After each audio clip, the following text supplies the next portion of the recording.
Olá pessoal, tudo bem? Essa aqui é a nossa 8ª aula da nossa disciplina de Programação de Sistemas 2. E conforme já informado anteriormente, em virtude do feriado, essa aula é gravada. Então não vai ter a participação de vocês com questionamentos, coisas desse tipo. Então faltam 2 aulas para a gente finalizar o nosso conteúdo. E tem várias coisinhas ali que a gente poderia estender um pouquinho também a respeito do nosso trabalho.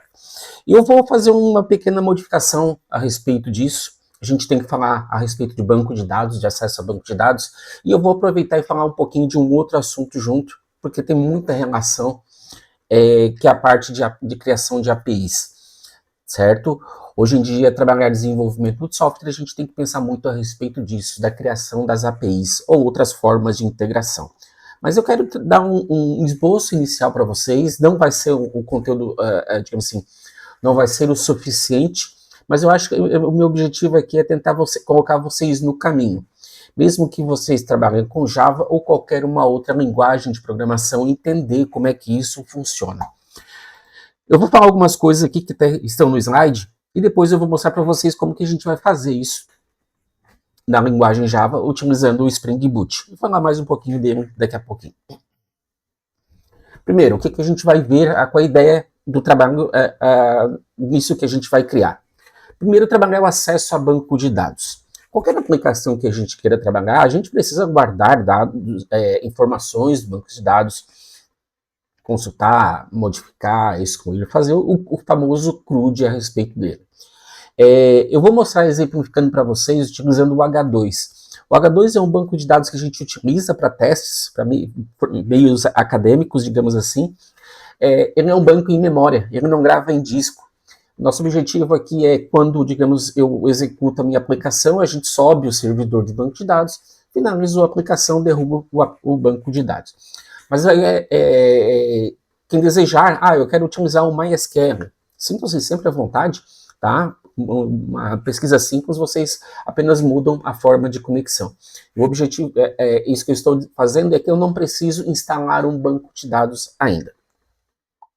Falar um pouquinho de APIs, que é uma forma de integração que a gente tem. Existem outras diversas formas de se trabalhar integração.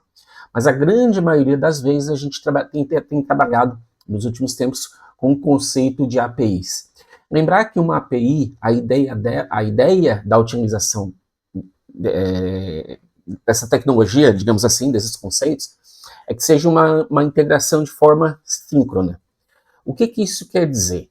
Primeiro, quando eu falo em integração, eu quero que 2 componentes de software de alguma forma se conversem, certo? Eu tenho um software e eu tenho o software, digamos, lá na Receita Federal para envio de nota fiscal eletrônica. Então eu quero que a minha aplicação faça uma comunicação com esse software lá da Receita Federal. Posso fazer isso de diversas formas, mas digamos que isso ocorre via API, certo? Então ela vai ser de forma síncrona. O que isso quer dizer? Quer dizer que eu vou mandar uma informação lá para a Receita Federal e vou ficar esperando uma resposta, certo? Uma API sempre vai ter que me dar uma resposta, eu sempre vou ficar esperando uma resposta.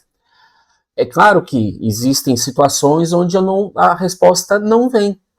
Então a gente tem que tratar isso de alguma forma, porque de repente o servidor está com algum problema, né? O processamento lá está demorando demais. Aí são coisas que na arquitetura do software devem ser trabalhadas e fica um pouquinho de fora. O assíncrono é aquele que eu envio a informação e volto para casa, digamos assim.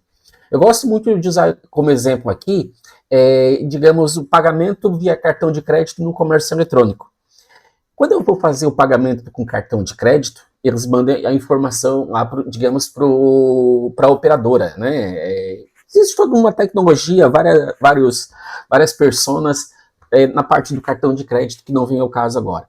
Mas o comércio eletrônico, né, o e-commerce, envia a informação de cobrança e volta, porque ele não sabe quanto tempo vai demorar para processar isso.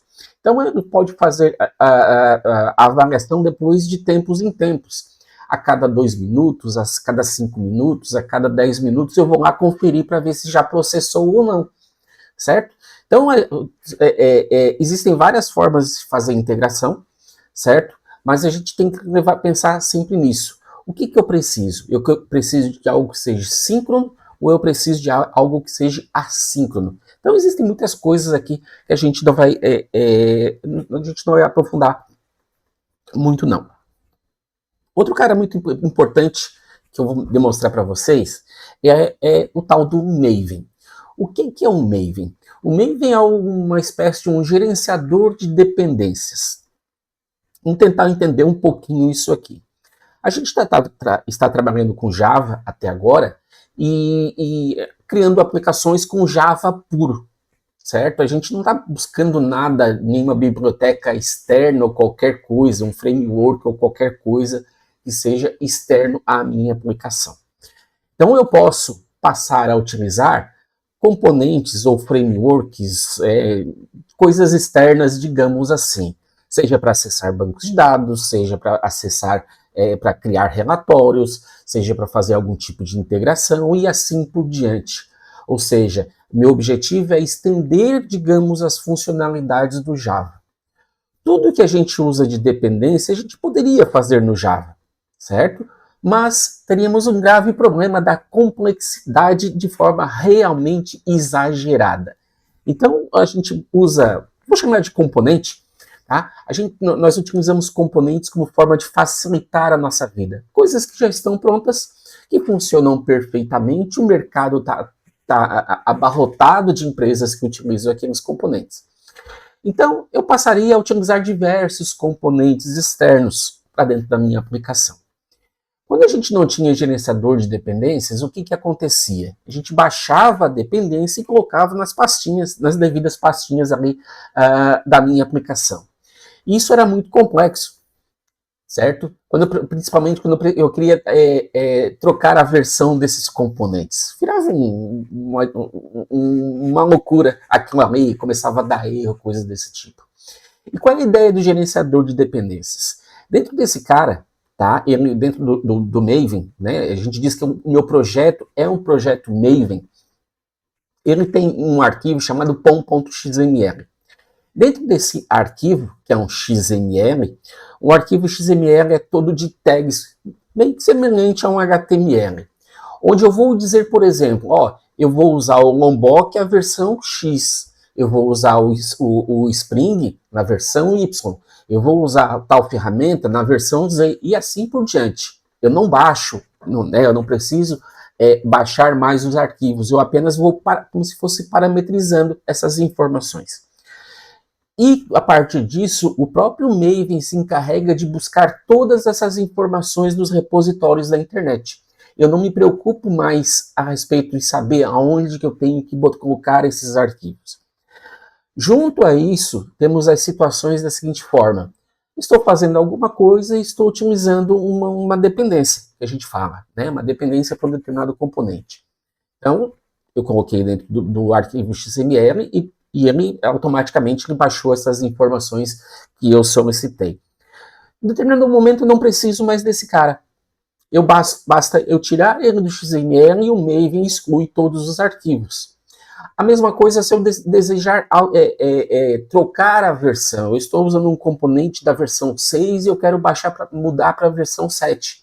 Eu vou lá no XML e troco do 6 para o 7 e ele se encarrega de fazer as substituições. Isso facilita muito a nossa vida como desenvolvedor. É uma coisa a menos para a gente ficar tendo preocupação, digamos assim. Certo? Quero falar um pouquinho a respeito para vocês, já que a gente vai falar de integração, a respeito do front-end e de back-end.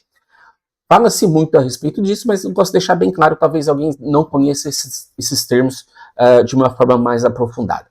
O que é um front-end? Front-end é a parte visual do site, daquilo que vocês estão vendo. Tá? Tudo aquilo que aquilo que o usuário interage. A telinha, com o botão, com o campo para ele digitar, com as janelinhas, com o texto, tudo isso.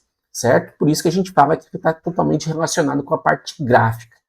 Em cima disso aqui, tá? A gente tem muita coisa interessante que poderia ser visto. Certo? Por exemplo, conceitos de UX, que a gente trata da experiência do usuário. O que seria isso, a experiência do usuário? O quão fácil o meu sistema quão fácil o meu sistema é de ser utilizado, né? A facilidade de utilização, o quão intuitivo que o meu sistema é. Então são coisas que são bem estudadas, muito trabalhadas dentro do sistema. É aqui que a experiência do usuário acontece, certo? A capa do software é aquilo que ele sempre está vendo. É essencial que o desenvolvedor tenha uma preocupação com a experiência do usuário. Imaginem aplicativos, os famosos de redes sociais, de comunicadores, Instagram, WhatsApp, ou sistemas desse tipo, se eles fossem complexos de serem utilizados. A gente sabe que existem softwares que, pela sua finalidade, acabam sendo complexos, certo? Isso muitas vezes a gente não consegue fugir pelo nível de detalhamento ou qualquer coisa desse tipo. Mas imagine que um software como o Instagram, se ele fosse complexo para a gente postar uma foto, certo? É muito fácil eu postar uma foto. Pessoas digamos, com menor conhecimento de tecnologia conseguem fazer isso, certo? Por quê? Busca-se a experiência do usuário. Porque se o meu sistema é ruim de utilizar, é difícil de utilizar, o usuário não quer trabalhar com ele e a gente passa a ter uma dificuldade aqui muito grande. Quem trabalhar com front-end, né? Eu gosto dessa parte e tal. As principais tecnologias que vocês vão trabalhar aqui, HTML, CSS, JavaScript. No JavaScript a gente vem com React, Vue.js e assim por diante, várias ferramentas que vocês podem utilizar aqui. Basicamente é isso que o profissional de front-end trabalha. Mas ele precisa conhecer também um pouco dessa experiência do usuário. Tanto é que existem muitas empresas que têm pessoas, colaboradores específicos para, digamos, desenhar a tela, né? Para quem conhece softwares como Figma, que são ferramentas de criação e de documentação, digamos, desses protótipos que a gente pode criar. E depois a gente tem o back-end, que é aquilo que roda atrás, digamos assim. Então é aquilo que está por trás da aplicação, aquilo que o usuário não vê. E muitas vezes ele que é responsável por toda coisa funcionar, certo? Tudo que envolve como o projeto funciona, seja um site ou um sistema. Muito importante a gente avaliar que eu posso ter uma aplicação no celular, uma aplicação que é própria de tablet, por algum motivo, para funcionar via web, para funcionar nos esqueminhas agora de relógio e assim por diante. Ou seja, eu tenho diversos dispositivos. E tudo isso, todos esses aplicativos que rodam no meu celular, por exemplo, o aplicativo do banco, eu tenho o aplicativo é apenas o front-end. E esse cara se comunica com o back-end que está lá no servidor do banco. Certo? E existe essa comunicação, todo um esquema de segurança para realmente saber que sou eu que estou acessando a minha conta e assim por diante. Então aqui a gente passa a ter esse perfil. Então, vamos pegar um aplicativo de banco, que é uma situação bem interessante. Eu posso acessar o meu extrato bancário via web, né, no navegador, e via aplicativo, certo? Então, todos os dois elementos, dois componentes, que a gente gosta de chamar assim, o aplicativo e a parte do navegador, minha página, digamos assim, talvez eles estejam acessando até o mesmo back-end, a mesma API que está lá. Eu tenho uma única API, digamos, para verificação de extrato. Então, meu aplicativo chama essa API e meu web também acessa o mesmo a mesma API e assim por diante.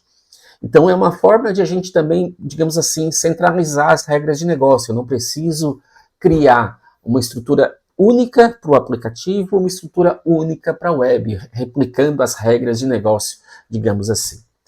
Tudo que o usuário não pode ver, como banco de dados, servidores, tudo isso é considerado back-end. É o responsável por processar os dados e executar as ações. Ou seja, quando eu estou no comércio eletrônico, eu escolho um produto e eu quero comprar ele. Então eu preencho todo aquele cadastro com dados de cartão de crédito e eu clico no confirmar. O que acontece? Esse pacotão de dados é enviado para o meu back-end. tá? Grande probabilidade de ser uma API. Lá dentro, essa API, que é dentro do back-end, ele recebe essas informações e ele, por exemplo, vai fazer validação, vai verificar se o produto tem no estoque, vai validar se eu não estou, de repente, devendo alguma coisa para aquela empresa e ele vai barrar minha compra. Se for compra de cartão de crédito, ele já comunica com a empresa do cartão de crédito, digamos, para validar se as minhas informações estão corretas e assim por diante. E depois me retorna algum tipo de resposta, tá? Dizendo que, ó, funcionou, não funcionou, deu erro tal, deu erro X, deu erro Y e assim por diante. Eles passam a fazer essa comunicação de alguma forma. Naquele aplicativo de transporte por aplicativo, né, aquele serviço, a gente pode solicitar um carro pelo aplicativo, óbvio, mas também eu posso fazer isso via web. Na página deles eu posso fazer isso aí. Só tentar demonstrar um pouquinho a ideia de como que isso funciona, certo? Onde lá no aplicativo eu escolho sempre um ponto de partida e um ponto de chegada. Eu entender qual é o caminho que eu vou percorrer. Isso no aplicativo. Quando eu escolho o ponto de partida e o ponto de chegada, a gente clica lá no botãozinho e o que acontece? Esse aplicativo, que é um front-end, ou seja, ou a parte web, ele faz uma comunicação com o back-end e manda esses parâmetros. Tá? De repente o meu usuário vai mandar meu usuário, porque tem alguma validação a respeito disso, e ele vai também mandar essa informação do ponto de partida, do ponto de chegada, e ele vai fazer, digamos, um orçamento, vamos pensar dessa forma. E ele vai retornar esses valores, tá? Ó, pro UberX é esse valor, o Comfort é esse, o Flash é aquele e aquilo outro. Ou seja, existe uma troca de informações aqui, certo?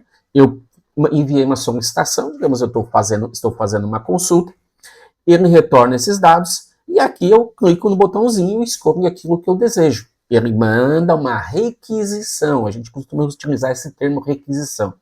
Ele manda uma requisição para o back-end dizendo, ó, eu escolhi esse Comfort de R$19,80.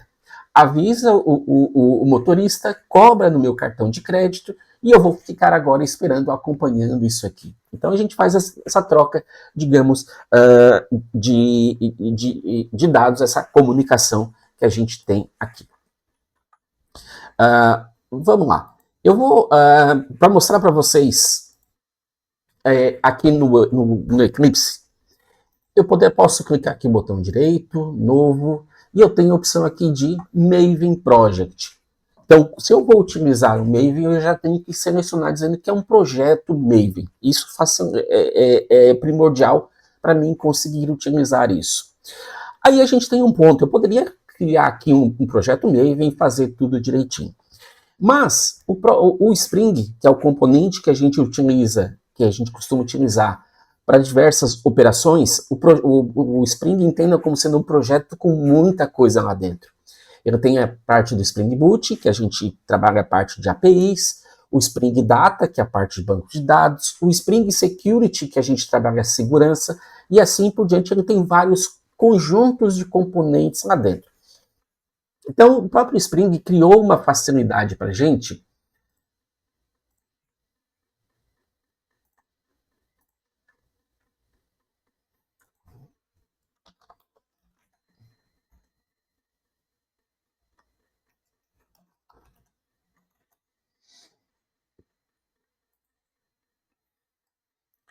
que é esse cara aqui, o Spring Initialize, o inicializador, digamos assim. Qual é o objetivo desse cara? É ele criar um projeto inicial para mim com as dependências que eu preciso, tá? Aqui ele diz qual é o meu tipo do projeto. Existem outros tipos de dependência que não Maven. Eu posso trabalhar com algumas linguagens diferentes. Eu, particularmente, eu nunca trabalhei. O Kotlin tem muitos usuários por aí, tá? Aqui, qual é a versão do Spring Boot? Eu estou trabalhando aqui com 3.5.7, que é mais estável, digamos assim. Os outros, como o Snapshot, RC, são versões que estão em desenvolvimento. Então, não é legal a gente utilizar. A gente pode colocar algumas informações aqui a respeito da nossa aplicação, digamos assim, tá? Vou chamar de pessoas. Eu vou criar um cadastrinho de pessoas aqui, tá? Esse packaging aqui não vai fazer diferença por enquanto. Qual é o objetivo do meu pacote final? Então eu crio a minha aplicação e depois eu quero pegar essa aplicação e colocar num servidor. Eu quero colocar um ponto .jar ou um ponto .war. Isso depende muito do servidor que a gente está criando. Como que eu vou configurar as informações? Ele gera um arquivo de configuração, um application.properties ou um YAML, certo? Eu costumo utilizar o properties, mas quem desejar utilizar o YAML não tem problema. E qual a versão do Java que eu estou utilizando? Eu vou deixar aqui como sendo o 21, eu não tenho 25 instalado, ainda estou esperando, deixando o pessoal utilizar para depois ver se ele está bem estável ou não. E aqui eu vou adicionar as dependências que eu quero. Eu quero já trazer algumas coisas. Eu vou botar aqui o Spring Boot DevTools, vou clicar de novo aqui e vou colocar o Lombok. Eu já comentei com vocês, depois eu vou comentar mais um pouquinho a seguir. O Spring Web. Vou colocar também o H2 Database. Deixa eu ver se não estou esquecendo de nada. Spring Data. Senão o banco de dados não funciona. Spring Data JPA. Sempre que vocês ouvirem falar em JPA, saibam que é para trabalhar banco de dados, certo? Então aqui eu vou criar um projeto inicial com essas dependências. Aí depois eu quero adicionar mais dependências. Posso fazer? Pode. A gente pega as informações e só adiciona lá no pom.xml. E mando gerar o arquivo. Então ele cria um arquivo para mim, um .zip, certo? Deixa eu puxar aqui para minha pastinha. Deixa eu achar.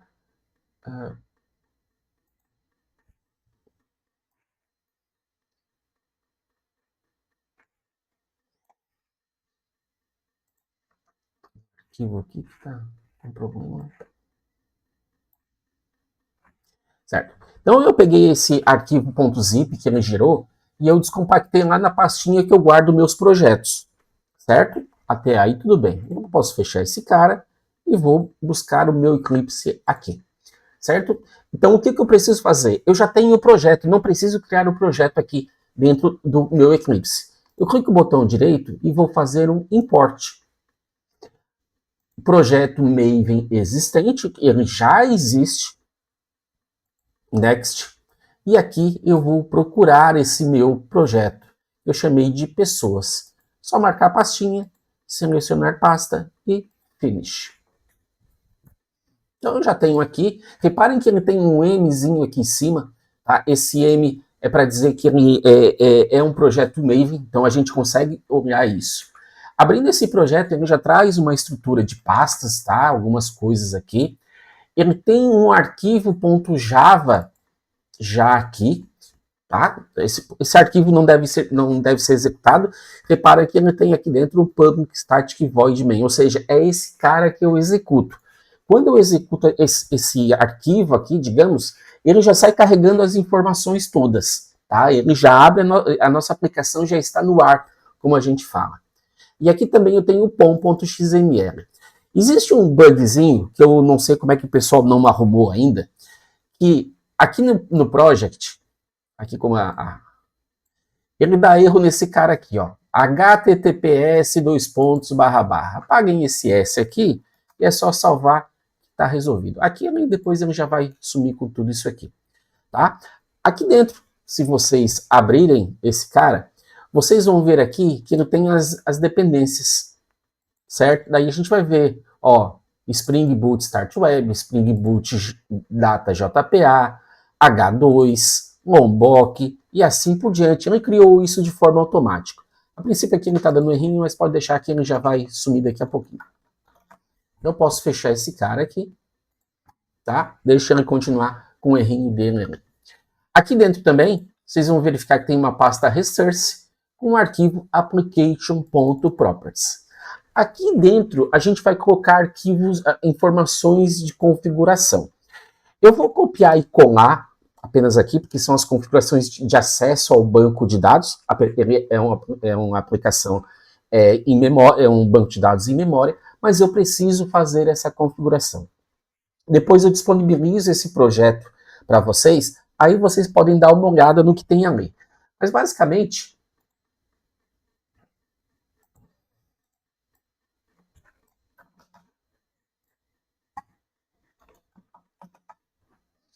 tá? São as informações que eu tenho aqui para acessar o meu banco de dados, tá?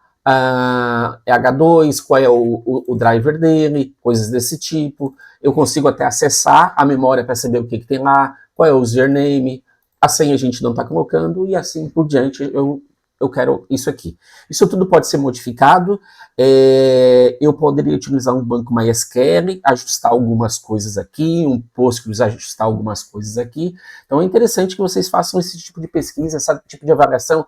O que é cada um desses itens que eu tenho aqui dentro? Tá? Eu não vou entrar em detalhes, mas depois a gente disponibiliza tudo isso aqui para vocês. Tá bom? Então aqui eu já tenho configurado o acesso do meu banco de dados. Então vamos lá.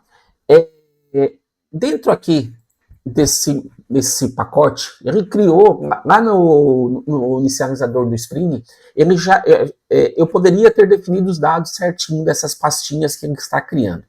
Mas eu vou criar aqui dentro um new, e vou criar um pacote, vou botar ponto domínio. E dentro dessa pasta domínio, eu vou criar uma classe, eu quero criar um cadastro de pessoas. Vai ser um cadastro bem simples, tá? Um ID, um nome, uma cidade, alguma coisa assim. Então eu vou criar a classe de domínio, que é como se fosse uma classe que é o espelho da tabela do banco de dados, certo? E é uma classe como a gente estava criando, né? Vai ter construtor, vai ser get, set, string e assim por diante. Operações que de repente eu sinto necessidade, que eu preciso, criando métodos e assim por diante. O que esse cara vai ter a mais? Vai ter a mais que através do JPA, do Spring Data, a gente vai fazer uma amarração entre essa classe pessoa com uma tabela do banco de dados. Vocês vão verificar que eu não vou precisar em momento nenhum fazer um create table. A própria aplicação já vai fazer isso de alguma forma para a gente. Tá? Isso são coisas que o JPA, o Spring Data, faz. E que estão configuradas lá no Application Properties. Naquelas configurações, tem algumas coisinhas que estão ali que já fazem isso de forma automática. Então, se eu tiver uma aplicação que utilize um banco MySQL, e quando eu vou executar a minha aplicação, ele vai lá no MySQL e vai criar a tabela.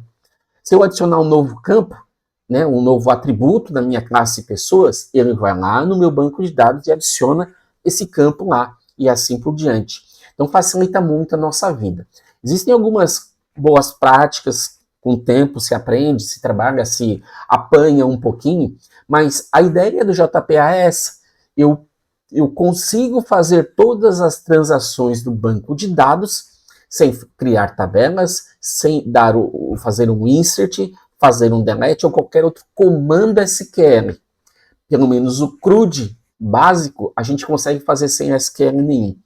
Tá? Já vi gente comentando e dizendo, né? Ah, mas será que a performance é boa? Se eu fosse fazer o SQL puro, eu não vou fazer um SQL mais bem escrito?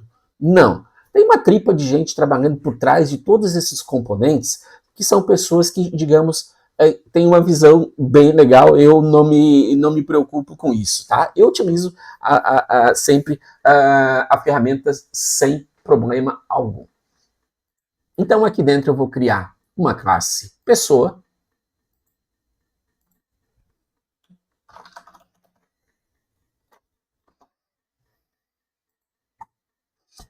E vou colocar algumas coisas que são importantes aqui para mim. Eu vou colocar aqui entity. Quando eu coloco esse entity, que é o Jakarta Persistence, o que eu estou dizendo? Eu estou dizendo que essa classe tem a relação com uma tabela do banco de dados. Tá? Vou colocar aqui também um arroba table name igual pessoas. Aqui Ctrl 1, né, import. O que eu fiz aqui? Entity, eu disse que a classe pessoa tem uma relação com uma tabela do banco de dados. E aqui eu estou dizendo que essa tabela lá no banco de dados vai se chamar pessoas. É comum, por quê? Porque quando eu crio, pela boa prática, uma classe, vou criar uma classe pessoa, o P é maiúsculo. E a grande maioria das pessoas tem como prática, na hora de criar uma tabela do banco de dados, é tudo em minúsculo, e muitas vezes utilizando o plural. Tá? Então aqui fica bem tranquilo para a gente trabalhar. Outra coisa que eu vou colocar aqui, eu vou com Ctrl+C, Ctrl+V. Isso que eu estou fazendo, esses arrobas aqui, é o que a gente chama de annotation. Tá? Spring data do Lombok.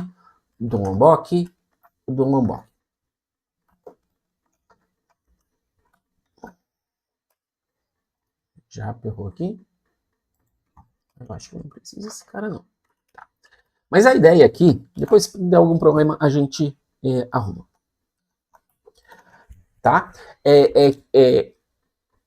Vou fazer diferente para ficar mais claro para todo mundo. Vou botar aqui @getter, @setter. Tá errando aqui o que? Não é tudo duplicado. Tá estranho isso aqui. Mas depois eu descubro. Vou tirar isso aqui por enquanto, depois eu volto e descobrir o que ele está fazendo. Esse getter e setter que eu coloquei aqui, o que isso significa? Ele significa que ele vai criar sozinho, de forma automática para mim, os get e set, aquilo que a gente mandava gerar na própria ferramenta do Eclipse. Ou seja, eu tenho um componente que se responsabiliza nisso para mim.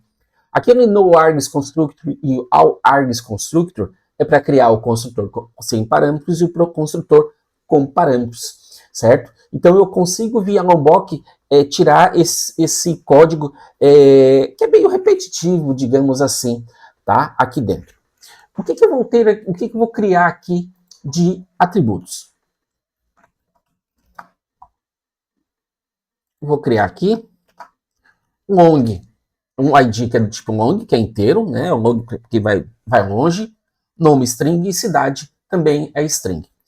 E eu vou colocar uma coisa bem importante aqui. Em cima do ID, eu vou colocar duas annotations. Sempre a Jakarta Persistence. Aqui também preciso adicionar.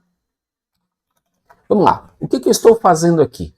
Eu coloquei essas duas annotations em cima do atributo ID. Esse @ID aqui é para dizer, ó, lá na tabela pessoas, eu vou ter um campo chamado ID e ele é a chave primária. Para quem já trabalhou no banco de dados, eu tenho uma ideia da chave primária. E o que é esse outro cara aqui? Ele está dizendo que esse ID é chave primária e eu quero que crie lá como ele sendo aquele tipo autoincremento. Ou seja, ele preenche de forma automática. Eu não preciso ficar preenchendo ele quando eu necessitar, digamos assim. Eu quero que o banco de dados se encarregue de criar isso para mim. Depois eu também vou ter esses outros campos aqui, string nome e o cidade também, tá? Aqui existem outras annotations que a gente pode colocar. Eu posso colocar validações para dizer que esse nome aqui é um campo obrigatório. Eu posso criar alguma coisa para validar dados, por exemplo, eu não posso ter o nome com menos de 5 caracteres ou coisas parecidas, tá? Com tamanho, valores, tem muitas validações que a gente pode colocar aqui. Eu acho que agora com os carinhos eu já... não tinha. É porque como eu não tinha os atributos ainda, ele estava berrando. Então agora a minha classe está pronta, digamos assim, certo? Eu tenho o getter, eu tenho o setter, eu tenho o construtor sem parâmetros e construtor com parâmetros. O Lombok tem várias outras formas de a gente trabalhar. Se eu quero, aqui eu poderia dizer que apenas que eu quero getter, eu não quero setter por algum motivo. Eu posso dizer que daí eu não quero construtor com parâmetros, eu quero só o sem parâmetros. Eu tenho annotations que eu uso aqui porque eu quero também o toString e assim por diante, tá? Então, mas eu não vou entrar em detalhes nesse momento aqui. Então, a minha classe está pronta. De certa forma, o meu banco de dados, quando eu executar a minha aplicação, ele vai criar essa tabela chamada pessoas. Então, se eu for vir aqui e executar, ó, porta 8080 tem alguma coisa.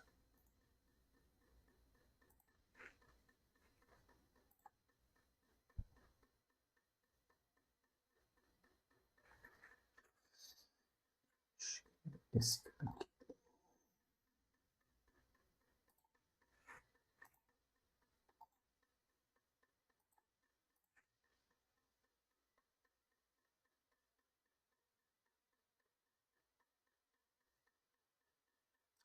Era aquele cara mesmo que estava. Vocês vão verificar que eu executei a aplicação. A princípio não aconteceu nada, certo? A princípio não aconteceu nada.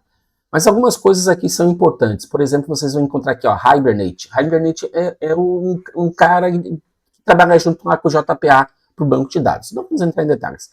Mas aqui, ó, Create Table Pessoa. ID do tipo Begin, Generate por Ident, né? E aqui ele vai continuar, ele está criando a tabela. Tá? O ID é chave primária, coisa desse tipo. Um cara aqui incomodando. Então aqui eu sempre vou conseguir visualizar como ele está fazendo alguma coisa. Se eu adicionar um novo campo, ele vai mostrar um alter table e assim por diante. Deixa eu só...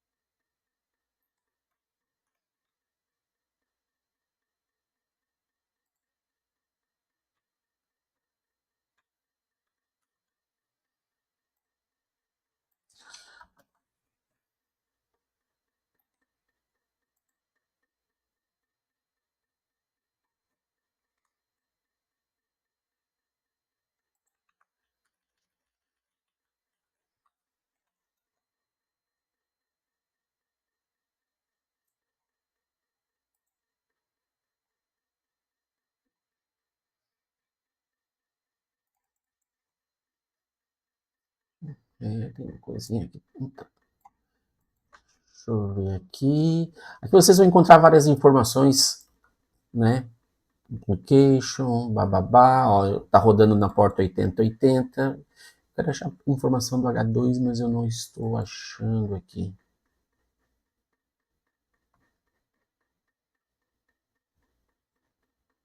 E depois a gente acha. Ó, aqui é interessante. 35729, será que é isso aqui?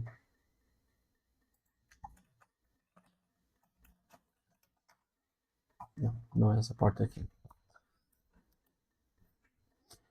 Aqui só para vocês saberem, tá? O meu H2 está funcionando em memória e esse teste é o nome do meu banco de dados. Quando a gente cria um banco de dados em qualquer, digamos, lá no MySQL, eu dou um nome para esse meu banco de dados e aqui ele se chama teste. Então, a minha aplicação está rodando em cima desse cara.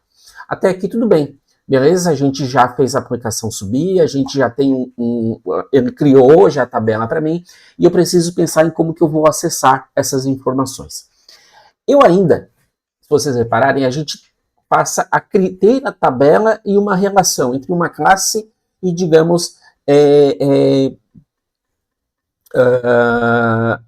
uma classe e a tabela do banco, certo? Mas agora como é que eu faço para mandar inserir uma informação? Como é que eu mando para alterar uma informação? O Spring Data trouxe algumas coisas bem legais, muito úteis, digamos, para a gente, tá? Que nos ajudam demais. Deixa eu abrir aqui a colinha para trazer já prontinho para vocês, para a gente ganhar tempo. Ele trouxe para a gente o conceito de repository. Tá? O repository é um conceito, tá? Que, digamos assim, eu não preciso fazer nada. Eu apenas vou criar uma interface do tipo repository e a partir dali eu já tenho tudo pronto. Ele já tem o salvar, já tem o que é o inserir, o alterar, o excluir, o pesquisar. Eu não vou precisar implementar nada. É uma coisa muito fácil de desenvolver. Como eu disse também, para a gente fazer aquilo que é o CRUD tradicional. Às vezes a gente quer fazer algumas coisas mais complexas, aí a gente busca novas alternativas, até mesmo utilizar um SQL puro. A gente pode fazer aqui sim. Eu vou criar um outro package e vou chamar de repository. E aqui eu vou criar uma interface chamada pessoa repository. Eu tenho por costume, e a grande maioria das pessoas tem uma forma de dar nome para as classes para facilitar a nossa vida, as classes e as interfaces, tá? Como é um repository para trabalhar o cadastro de pessoas, eu uso esse nome aqui para fazer essa identificação. O que mais eu vou fazer aqui? Essa interface extends JPA repository pessoa long.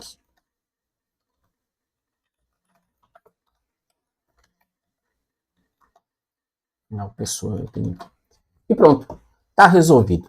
O que eu fiz aqui? Estou criando uma classe chamada pessoa repository que herda, né? A gente trabalhou o conceito lá do JPA repository. Dentro desse cara aqui, se vocês clicarem com o Ctrl e o clique em cima, vocês vão poder verificar tudo que tem dentro desse cara. Ó, save all and flush, delete. Cadê os outros aqui? Cadê? Porque ele também já importa de outro cara. Ó, extends list constructor. Ó, save all. Então já tem tudo implementado. Eu tenho tudo implementado para fazer o tradicional, fazer o feijão com arroz, digamos assim. Não preciso me preocupar, só para vocês saberem que já existe isso pronto. A única coisa que eu precisei fazer é dizer que eu estou estendendo o JPA repository e digo que isso tudo aqui é para trabalhar a classe pessoa. E esse long é para dizer o seguinte, o meu campo-chave aqui no ID é do tipo long. E está resolvido tudo isso aqui que a gente tem. Certo? O que mais que agora a gente tem? Eu já posso criar um objeto da classe pessoa e através do repository fazer, digamos, mandar salvar, tá? Mandar fazer o teste ou coisas desse tipo. A gente já tem tudo, como eu disse, tudo implementado. Ok, temos aqui, a gente escreveu muito pouco código, talvez os conceitos que são mais complexos, né? Realmente os conceitos são bem mais complexos, mas a gente escreveu muito pouco código, certo? Basicamente eu criei uma classe pessoa e só disse os atributos e disse que é uma tabela no banco. Criei uma interface que extende de outra e não fiz mais nada, certo? Então, está resolvido. A parte de banco de dados da minha aplicação está pronta, certo? Como eu disse, eu crio um objeto da classe pessoa e mando salvar que está resolvido o negócio. Daqui para frente, a gente pode trabalhar de duas formas, utilizar ainda duas camadas. O que a gente fez aqui, tanto é que eu separei nas pastinhas, uma pasta domínio e uma pasta, uma pasta que seria um package, domínio e um repository. Agora, digamos assim, eu vou criar aqui um novo package, eu vou chamar de service.service. E eu vou criar outro aqui, chamado controller.controller. Deixa eu ajustar aqui. O que são esses dois caras aqui? Como eu falei, é como se eu trabalhasse por camadas. Eu estou criando um cadastro de pessoas. De repente, tem nesse mesmo sistema um cadastro de produtos. Na classe domínio, eu vou ter a classe produto, que tem uma relação com uma tabela produtos, meu banco de dados. Eu tenho uma classe vendas, né? Venda, que se refere à tabela de vendas, e assim por diante a gente vai criando todas as relações com o banco. Dentro do repository, para cada um deles, eu vou criar pessoa, repository, produto, repository, venda, repository e assim por diante. O que é esse controller e esse service? O controller é o conceito que a gente tem para dizer o seguinte: estou criando uma API. O controller é a porta de entrada, é o que recebe a comunicação. Então, quando depois eu criar o meu front-end, querer mandar uma informação para dentro da minha aplicação, dentro, no caso do back-end, a porta de entrada é o controller. Então, é ali que eu vou dizer as informações, eu vou preparar a minha aplicação para receber os dados e saber o que mais eu vou fazer a respeito dele. A camada service, de serviço, é como se fosse uma camada abaixo, tá? Depende muito como o desenvolvedor vai trabalhar. Mas, basicamente, o controller, ele recebe os dados. Vamos imaginar que eu quero salvar uma pessoa. Ele recebe os dados, repassa isso para a camada service, que, digamos, ela, de repente, vai fazer algum teste dos dados, e dali ele vai mandar salvar, tá? Já vi gente criando aplicação que dentro do próprio controller já manda salvar, não cria essa camada service, digamos assim. Mas vai muito do desenvolvedor, das práticas que tem. Eu não gosto muito de ficar mexendo com isso, digamos assim. Cada desenvolvedor, cada equipe tem suas práticas, façam da maneira que vocês desejarem. Certo? Então aqui no service, eu vou criar uma classe que eu vou chamar de pessoa service. E no controller eu vou criar uma pasta pessoa controller. Vocês vão reparando que aqui ele está fazendo o reload, tá? É por causa dos componentes do Spring Boot, ele fica sempre fazendo essa atualização. Não tem que se preocupar. Então aqui nesse pessoa controller, eu vou ter que preparar ele para dizer o seguinte: ó, eu estou disponível para receber informações, eu estou disponível para receber dados. Porque quando a gente executou a minha aplicação, tá, mas como é que o usuário digita os dados que ele quer inserir, os dados das pessoas? Numa aplicação back-end, da forma que a gente está criando, o usuário não digita nada. Na verdade, é uma aplicação que está em execução e esperando receber dados de alguma forma, tá? Lá do meu front-end. O que é o front-end? Se é um aplicativo do celular, se é uma página web, se esse front-end usa React, se esse front-end faz em Java, se tem alguma coisa com C#, se usa Vue.js, para a gente não importa. As tecnologias, elas são independentes. Eu sigo os padrões das APIs e crio, digamos, o que a gente chama de endpoint. Ou seja, eu vou ter na API de pessoa, aqui da minha aplicação, um endpoint de inserir, vou ter um endpoint de alterar, um endpoint de excluir, um endpoint de pesquisar por ID, um endpoint para pesquisar todo mundo que começa com a letra A e assim por diante. As operações que a gente vai precisar no front-end, a gente vai criando esses endpoints. Para na próxima aula, na aula que for ao vivo, a gente vai criar alguma dessas APIs, certo? Vamos criar algumas operações para essa classe pessoa, uma inserção e assim por diante. Mas para finalizar, é muito importante a gente também entender o seguinte: vamos criar APIs, tá? Endpoints. O termo se confunde muito, digamos assim, mas eu estou criando uma API com vários endpoints. Cada endpoint tem primeiro o que a gente chama de verbo, verbos HTTP, certo? Porque não basta eu dizer, cada endpoint tem um endereço, mas não basta ele ter um endereço, ele tem que ter um verbo, certo? Então eu posso ter endpoints com o mesmo endereço, mas verbos diferentes. E os verbos, eles trazem as boas práticas. Por exemplo, quando eu utilizar o verbo post, eu estou enviando dados para salvar, para alterar coisas desse tipo. Estou enviando os dados, eu quero mandar dados de alguma forma para lá, tá? Eu tenho o verbo delete, que eu, como desenvolvedor, quando eu entendo que eu estou utilizando o verbo delete, eu quero excluir uma informação.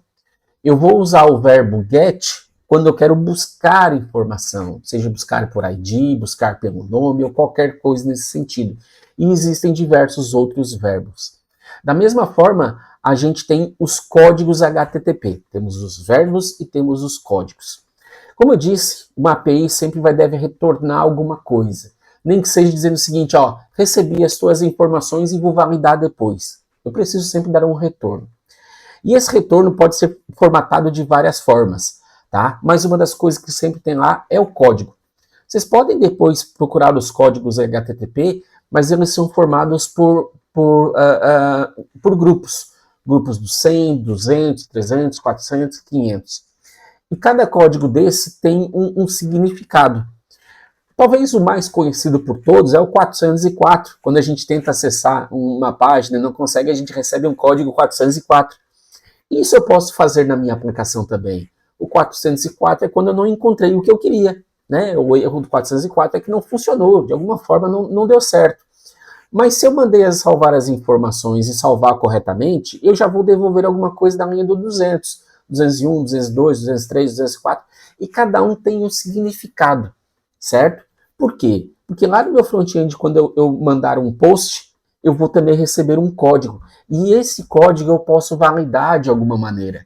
Se eu recebi um 200, eu sei que, opa, salvou direitinho, deu certo.